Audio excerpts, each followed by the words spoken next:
మహాగణాధిపతే నమః, శ్రీ గురుభ్యో నమః, శ్రీమాత్రే నమః. అందరికీ సంక్రాంతి శుభాకాంక్షలు. అయితే సంక్రాంతి నుంచి మనకి రవి అంటే సూర్యభగవానుడు మకరంలోకి ప్రవేశించడం అనేది జరుగుతుంది. అయితే ఇక్కడ సూర్యభగవానుడు ప్రతి మాసమునందు కూడా ఒక్కొక్క రాశి యందు సంచారం చేయడం అనేది జరుగుతోంది.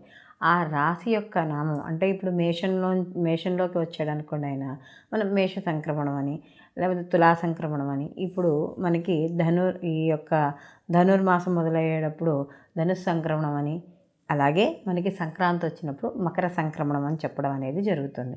అయితే ఈ మకర సంక్రమణం ఎప్పుడైతే మకర రాశిలోకి సూర్యభగవానుడు ప్రవేశించడం జరుగుతుందో అప్పటి నుంచి మనకి ఈ యొక్క ఉత్తరాయణ పుణ్యకాలం అనేది మొదలవబోతోంది. అయితే ఈ సంక్రాంతి నుంచి కూడా ద్వాదశ రాశుల వారికి ఎలా ఉండబోతోంది అంటే, ఇక్కడ ఈయన జనవరి 14 నుండి మళ్ళీ ఫిబ్రవరి 12వ తేదీ వరకు కూడా ఈయన మకర రాశిలోకే సంచారం చేయడం అనేది జరుగుతుంది. ఇలా సంచారం చేస్తున్నప్పుడు ద్వాదశ రాశుల వారికి కొంతమందికి అనుకూలంగాను, కొంతమందికి కొద్దిగా వ్యతిరేకంగాను, అంటే పనుల ఆలస్యమనో ఏవో ఒకటి కొద్దిగా, అంటే వాళ్ళ యొక్క రాశి నుండి ఆ సూర్యభగవానుడు ఉన్న రాశినికి ఎన్నో స్థానం అవుతుందో చూసుకుని శుభస్థానం అయితే శుభ ఫలితాలు, ఆ ఉండే స్థానం కొంచెం వాళ్ళకి వ్యతిరేకంగాను, అశుభ స్థానం అయితే వ్యతిరేక ఫలితాలు ఉండడం అనేది జరుగుతుంది. అయితే ఈ సూర్యభగవానుడు అనేది ప్రత్యక్ష భగవానుడు కాబట్టి ఈయన ఆరాధన చేయడం ద్వారా కూడా, అసలు ఈయనకి ఎటువంటి ఆరాధన చేయడం ద్వారా ఈ ద్వాదశ రాశుల వారు శుభ ఫలితాలు పొందవచ్చు అనే విషయాన్ని మనం ఇప్పుడు తెలుసుకుందాం. తులారాశి వారికి చూసుకుంటున్నప్పుడు ఇక్కడ రవి చతుర్థ స్థానంలో, అంటే ఇక్కడ అర్ధాష్టమ రవిగా సంచారం చేయడం అనేది జరుగుతుంది. ఇది కొంచెం దోషభూయిష్టమైంది, ఎందుకంటే 4వ ఇంట్లో రవి అనేది పెద్దగా అంత శుభ ఫలితాలను ఇవ్వడు, కొద్దిగా అశుభ ఫలితాలను ఇవ్వడం దోషం కూడా. కాబట్టి మరి ఏం చేయాలి? ఈ చతుర్థ స్థానంలో సంచారం చేస్తున్నప్పుడు ఎటువంటి ఫలితాలు ఉంటాయని చూసుకున్నప్పుడు, అకారణంగా గొడవలు, లేకపోతే ఏదో ఒక వాదనలు వేయడం, అంటే మీరు కావాలని వెళ్ళలేకపోయినా కూడా ఎవరో వచ్చి మామూలుగా మాట్లాడుతూ ఉన్నవి అవి ఎక్కడికో వెళ్ళిపోయేదో పాత విషయాలు మాట్లాడుకోవడమనో, ఎప్పుడో విషయాలన్నీ కలిపి వచ్చి అవి కొంత వివాదాలుగా దారితీసే అవకాశం అనేది కనబడుతుంది. అలాగే ఉద్యోగ వ్యాపార విషయాల్లోనూ, అలాగే ముఖ్యంగా వ్యాపార విషయాల్లోనూ, వాహనాలు నడిపే విషయాల్లో, వాటిని కొనుగోలు చేసే విషయాల్లో కాస్త జాగ్రత్త వహించుకుంటూ ఉండాలి. అలాగే ఈ యొక్క చతుర్థ స్థానం అనేది తల్లి స్థానం కూడా కాబట్టి ఆరోగ్య విషయాల్లో జాగ్రత్త వహిస్తూ ఉండాలి. అంటే తల్లి ఆరోగ్య విషయాల్లో జాగ్రత్త వహిస్తూ ఉండాలి. అలాగే గృహానికి సంబంధించి, అంటే ఇల్లు ఏమైనా అమ్మేయాలి ఇలాంటి ఆలోచనలు వచ్చినప్పుడు కొంచెం ఆలోచించి ఈ పనులు చేయడం అనేది మంచిది. అలాగే భూ సంబంధిత ఇబ్బంది, ఎందుకంటే చతుర్థ స్థానం భూమికి సంబంధించింది కూడా కాబట్టి భూ వాహనాల విషయాల్లో కూడా కాస్త ఆలోచించాలి. ఒకవేళ అమ్మాలన్నా కూడా కొద్దిగా అవి ఆలస్యమయ్యే అవకాశాలు, ఆటంకాలు ఏర్పడేవి ఉన్నాయి. అలాగే తల్లి ఆరోగ్య విషయాల్లో జాగ్రత్తగా వహించుకుంటూ ఉండడం, లేకపోతే తరచూ ఈ యొక్క ఆసుపత్రులకు వెళ్తూ ఉండడం ఇలాంటివి కనబడుతూ ఉంటాయి. మరి ఇలాంటి వ్యతిరేక ఫలితాల నుండి బయటపడాలి అని అనుకుంటే మాత్రం ఈ యొక్క తులారాశి వాళ్ళు తప్పనిసరిగా వీళ్ళు ఈ యొక్క సూర్య ఆరాధన చేయాలి. ఎందుకంటే తులారాశి వారికి సహజంగా ఈ యొక్క రవి స్థానం అనేది నీచ స్థానం కాబట్టి వీళ్ళు తప్పనిసరిగా సూర్య ఆరాధన చేయాలి. ప్రతిరోజు కూడా ఎర్రటి పుష్పాలతో సూర్యునికి,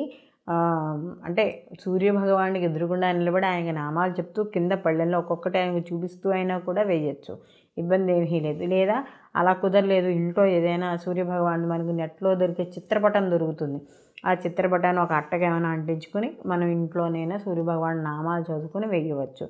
అర్ఘ్యం మాత్రం అక్కడే ఇచ్చుకోవాలి సూర్యభగవానుడికి. కానీ తప్పనిసరిగా ఈ సూర్య స్తోత్రం కానీ, లేకపోతే సూర్య స్తోత్రం కానీ ఏదో ఒకటి చేయడం, నవగ్రహ ప్రదక్షిణలు చేయడం, ప్రతిరోజు కూడా వెళ్ళి గుళ్ళో నవగ్రహాల్లో ఉండే సూర్యునికి దర్శించుకోవడం ఇలాంటివి చేయడం. అలాగే ఈ గోధుమలతో చేసిన చపాతీలు ఉంటాయి కదా, ఆ చపాతీలు చేసి కుక్కలకో వేటికో మనం బయట ఉంటాయి కదా వాటికి పెట్టడం ఇలాంటివి చేయడం ద్వారా, అంటే ముఖ్యంగా కుక్కలు ఎక్కువగా తింటూ ఉంటాయి కాబట్టి పెట్టడం, లేదా ఏదైనా ఇంకా పవిత్రంగా మనకి గోవులు కొన్ని గోవులకి పెట్టడం కూడా జరుగుతుంది. వీళ్ళు శుభ్రంగా పవిత్రంగా వీళ్ళు గోవులకి పెట్టడం ఇలాంటివి ఏవి చేసినా కూడా ఈ యొక్క సూర్యభగవానుడి యొక్క అనుగ్రహం పొందడం అనేది జరుగుతుంది. కాబట్టి ఈ మకర సంక్రమణం దగ్గర నుండి కూడా ఇంచుమించు 4 రోజుల పాటు తులారాశి వారికి అర్ధాష్టమరివిగా ఉంటాడు. కాబట్టి ఈ పరిహారాలు పాటించుకుంటూ తగు జాగ్రత్తలు అనేవి తీసుకోవడం అనేది మంచిది. రవి మనకి మకరంలో ప్రవేశించడం ఎప్పుడు జరుగుతోంది? జనవరి 14న. ఈయన ఫిబ్రవరి 12 వరకు కూడా మకర రాశిలో సంచారం చేస్తున్నాడు. అండ్ ఈ సంచారం చేస్తున్నంతసేపు కూడా ద్వాదశ రాశుల వారికి ఎలా ఉంటుంది అని కూడా మనం తెలుసుకున్నాం. అయితే ఇక్కడ ప్రత్యక్ష భగవానుడు మనకి చెప్పింది మనం అనుకున్న సూర్య భగవానుడి. కాబట్టి ఈయన ప్రతీ నెల మారుతున్నా కూడా ఆయా రాశుల వాళ్ళకి, ద్వాదశ రాశుల వాళ్ళకి శుభాశుభ ఫలితాలు మిక్స్ అయి ఉంటాయి. కాబట్టి మనం చెప్పుకోవడం అనేది జరుగుతోంది. అయితే వీటితో పాటుగా మీకు ఏదైతే మీకు జన్మ జాతకం ఉందో మీరు పుట్టిన సమయానికి ఆ జన్మ జాతకాన్ని కూడా పరిశీలన చేసుకున్నప్పుడు మనకి పూర్తి ఫలితాలు లభిస్తాయి. అలాగే ఈ యొక్క తెలుసుకునేవి దేనికయ్యా అంటే ఈ గోచార ఫలితాలు ఒక అవగాహన. ఏదైనా ఒక మనిషి సహజంగా ఒక పని చేస్తున్నప్పుడు ఎలా అనిపిస్తుంది మనకి? ఏదైనా ఒక మంచి పని చేస్తున్నప్పుడు అబ్బాయి ఇప్పుడు నాకు ఈ సమయం బాగుందో లేదో, నేను ఈ పని మొదలెడితే నాకు లాభమా నష్టమా, లేకపోతే నేను ఈ యొక్క ఎప్పటి నుంచో చేయాలనుకుంటున్నాను ఈ పని, దీనివల్ల ఎంతవరకు నాకు కలిసి వస్తుంది, ఈ సమయం ఎంతవరకు అనుకూలం నాకు, ఇలాంటివన్నీ కూడా మనకి జాతకం ద్వారా తెలుసుకోవచ్చు. అంటే ఇటు గోచారము చూసుకుంటూ అటు జాతకం ద్వారా కూడా చూసుకోవచ్చు. అప్పుడు అలా చూసుకోవడం వల్ల ఏమవుతుంది? మంచి సమయం ఉంటే పర్వాలేదు, లేదా ఏది అనుకూలం అంటే అది వివాహానికి కావచ్చు, లేకపోతే ఇల్లు కొనుక్కోవడానికి కావచ్చు, ఏదైనా ఒక వ్యాపారం మొదలుపెట్టడానికి కావచ్చు, కొత్తగా ఏదైనా ఒక సాధించాలి జీవితంలో అని అనుకున్నప్పుడు ఆ సాధించాలనుకునే దానికి క్రమంలో ఎటువంటి ఆటంకాలు, అడ్డంకులు, ఇబ్బందులు లేకుండా ఈ మన జాతకం అనేది, అంటే మనం పుట్టిన సమయానికి ఏదైతే జన్మజాతకం ఉందో ఆ జన్మ జాతకంతో పాటు ఈ యొక్క గోచారం కూడా మనకు ఉండే గ్రహాలు కూడా మనకి రెండింటినీ మనం క్లబ్ చేసుకోవడం వల్ల మనకి కరెక్ట్ ఫలితాలు రావడం అనేది జరుగుతుంది. కాబట్టి ఈ రవి మనకి మకరంలో ప్రవేశించడం ఎప్పుడు జరుగుతోంది? జనవరి 14న. ఈయన ఫిబ్రవరి 12 వరకు కూడా మకర రాశిలో సంచారం చేస్తున్నాడు. అండ్ ఈ సంచారం చేస్తున్నంతసేపు కూడా ద్వాదశ రాశుల వారికి ఎలా ఉంటుంది అని కూడా మనం తెలుసుకున్నాం. అయితే ఇక్కడ ప్రత్యక్ష భగవానుడు మనకి చెప్పింది మనం అనుకున్న సూర్య భగవానుడి. కాబట్టి ఈయన ప్రతీ నెల మారుతున్నా కూడా ఆయా రాశుల వాళ్ళకి, ద్వాదశ రాశుల వాళ్ళకి శుభాశుభ ఫలితాలు మిక్స్ అయి ఉంటాయి. కాబట్టి మనం చెప్పుకోవడం అనేది జరుగుతోంది. అయితే వీటితో పాటుగా మీకు ఏదైతే మీకు జన్మ జాతకం ఉందో మీరు పుట్టిన సమయానికి ఆ జన్మ జాతకాన్ని కూడా పరిశీలన చేసుకున్నప్పుడు మనకి పూర్తి ఫలితాలు లభిస్తాయి. అలాగే ఈ యొక్క తెలుసుకునేవి దేనికయ్యా అంటే ఈ గోచార ఫలితాలు ఒక అవగాహన. ఏదైనా ఒక మనిషి సహజంగా ఒక పని చేస్తున్నప్పుడు ఎలా అనిపిస్తుంది మనకి? ఏదైనా ఒక మంచి పని చేస్తున్నప్పుడు అబ్బాయి ఇప్పుడు నాకు ఈ సమయం బాగుందో లేదో, నేను ఈ పని మొదలెడితే నాకు లాభమా నష్టమా, లేకపోతే నేను ఈ యొక్క ఎప్పటి నుంచో చేయాలనుకుంటున్నాను ఈ పని, దీనివల్ల ఎంతవరకు నాకు కలిసి వస్తుంది, ఈ సమయం ఎంతవరకు అనుకూలం నాకు, ఇలాంటివన్నీ కూడా మనకి జాతకం ద్వారా తెలుసుకోవచ్చు. అంటే ఇటు గోచారము చూసుకుంటూ అటు జాతకం ద్వారా కూడా చూసుకోవచ్చు.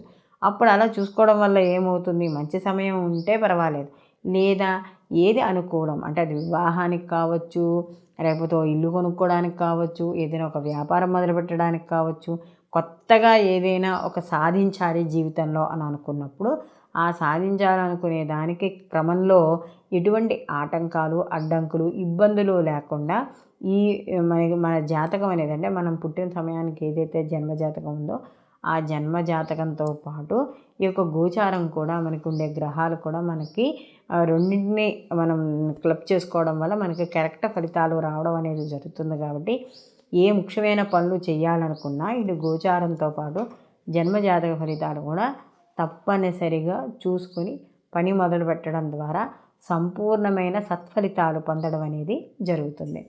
సర్వేజన సుఖినో భవంతు, లోకా సంస్థ సుఖినో భవంతు.